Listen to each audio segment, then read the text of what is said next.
Hi everyone, welcome back to the channel, and in this video I'll be talking about the Spb213J or the Sbdc139 Prospex Seiko.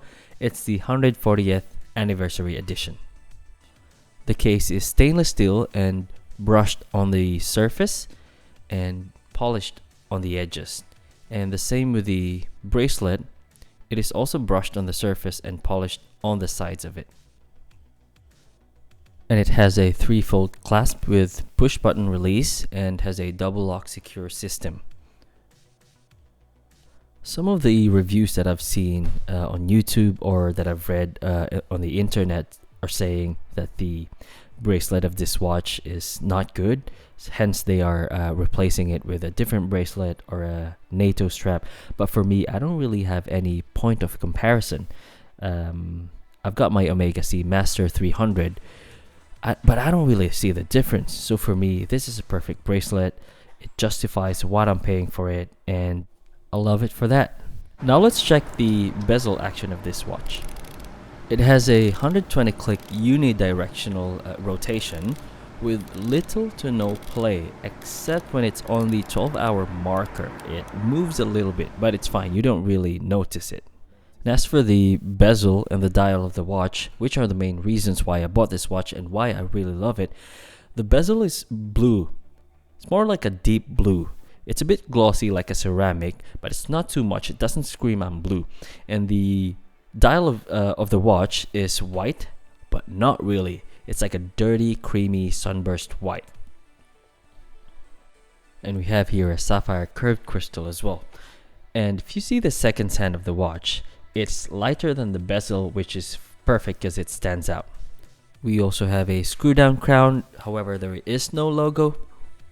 And same with the back of the watch, it is a screwed case back as well.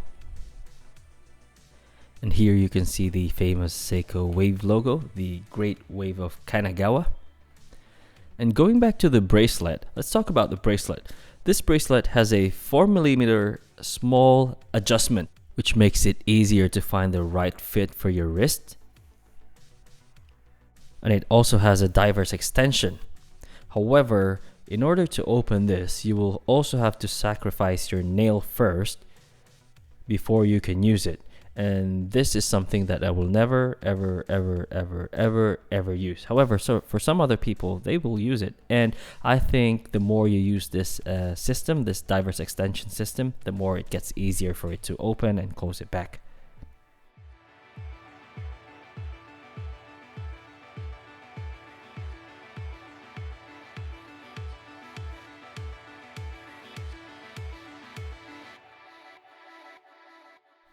Here's another view or angle of that beautiful bezel and dial. And we also have here a drilled lugs. It's always a bonus with a drilled lugs. Makes it much easier. And let's look at the measurement of this watch. It has a diameter of 40.5 millimeters.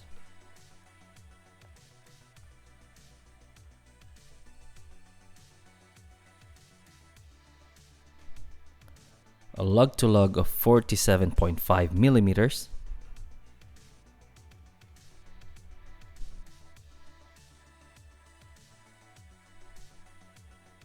And if you measure the end link to end link, it is 53 millimeters.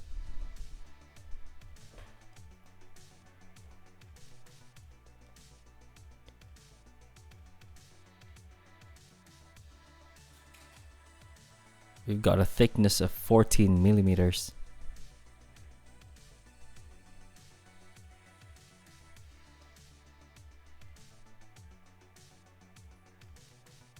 And a lug width of 20 millimeters.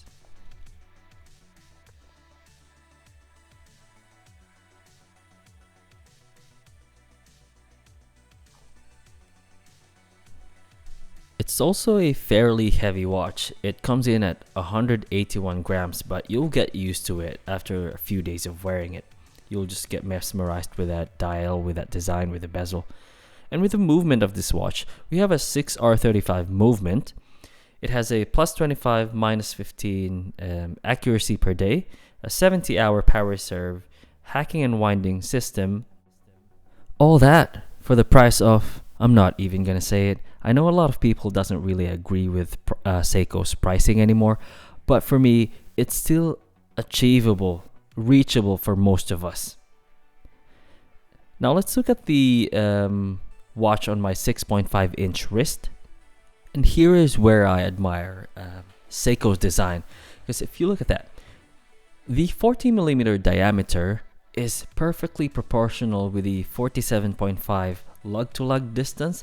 The lug-to-lug distance doesn't look long because of the 40mm diameter, and the 40mm diameter doesn't look too small because of the 47.5mm lug-to-lug. And that 53mm end link to end link just falls perfectly on my 6.5-inch wrist. And I would even say it will still be perfect on a bigger wrist or a smaller wrist.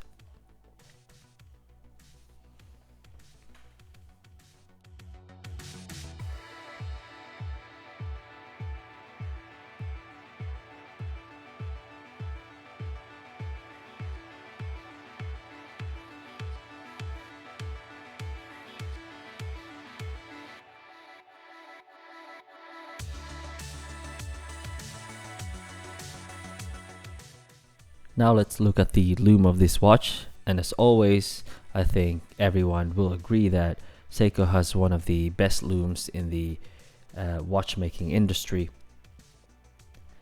Well, of all the things that a Seiko lacks with, like the bezel not aligning or some issues with the movement, at least they get it right with the design in the lume. That's something to think about, right? Now let's look at it again on my 6.5-inch wrist with the lume on.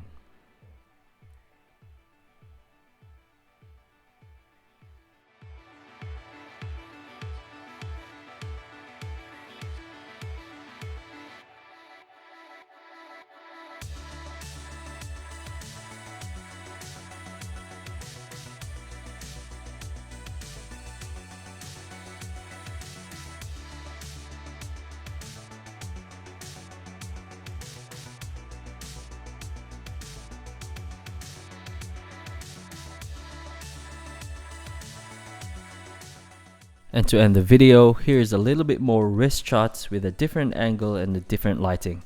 And again, thank you guys very much for watching, and I'll hope to see you in the next one. Bye!